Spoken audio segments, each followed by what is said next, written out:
Telangana voice news میں آپ سب کا استقبال ہے۔ آئیے نظر ڈالتے ہیں آج کے خبرنامے پر۔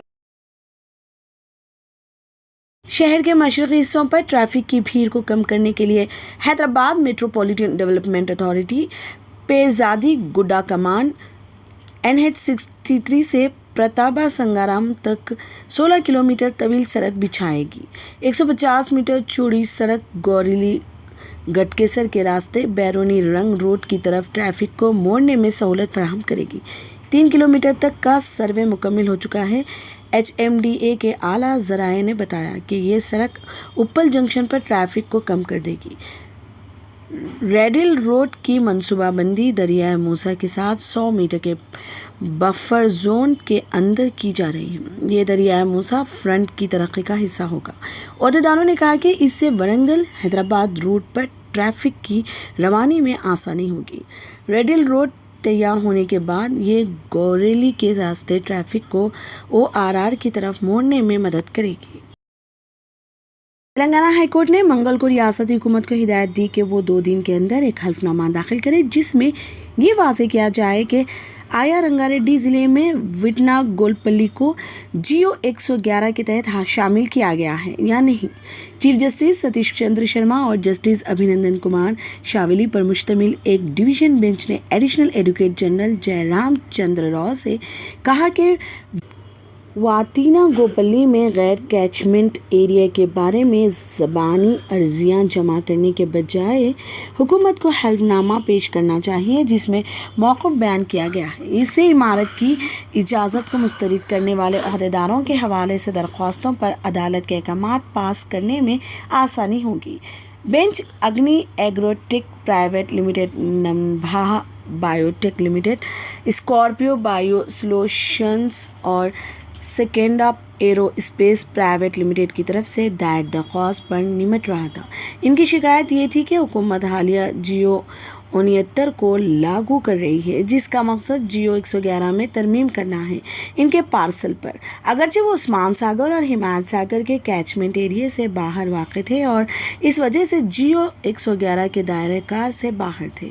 عرضی گزاروں کی نمائندگی کرتے ہوئے سینئر وکیل کونڈم وویک ریڈی نے بھی دلیل دی کہ GO 69 مکمل طور پر GO 111 کی جگہ نہیں لیتا۔ نئے GO نے کچھ شرائط میں نرمی کی لیکن ایک نئی کمیٹی لائی۔ ہمیں نہیں معلوم کہ یہ نیا GO غیر کیچمنٹ والے علاقوں کے بارے میں کیا کہتا ہے۔ ہم صرف اس عدالت سے درخواست کرتے ہیں کہ وہ ہمیں اس نئے GO اور اس کی پابندیوں سے مکمل طور پر ہٹا دے، سینئر وکیل نے کہا۔ جب عدالت نے اس معاملے کے بارے میں استفسار کیا تو AAG رامک ہندرا راؤ نے اعتراف کیا کہ وٹینا گلاپلی کا ایک بڑا حصہ جڑواں آبی ذخائر کے کیچمنٹ علاقے سے باہر گرا ہے اور اس وجہ سے GO 111 کا احاطہ نہیں کیا گیا ہے۔ حکمران تلنگانہ راشٹریہ سمیتی TRS بدھ کو حیدرآباد میں منعقد ہونے والے اپنے 21ویں یوم تاسیس کے پروگرام میں انتخابات کا بگل بجانے کے لیے پوری طرح تیار ہے۔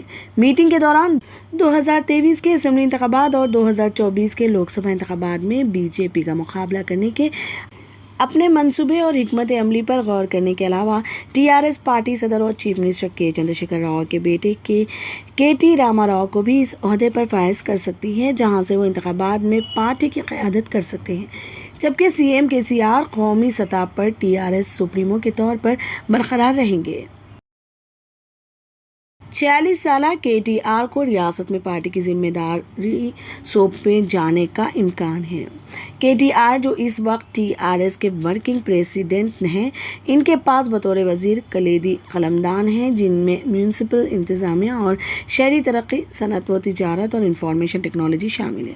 حالیہ مہینوں میں TRS کے شائستہ اور میڈیا کے جاننے والے چہرے کے طور پر ابھرے ہیں۔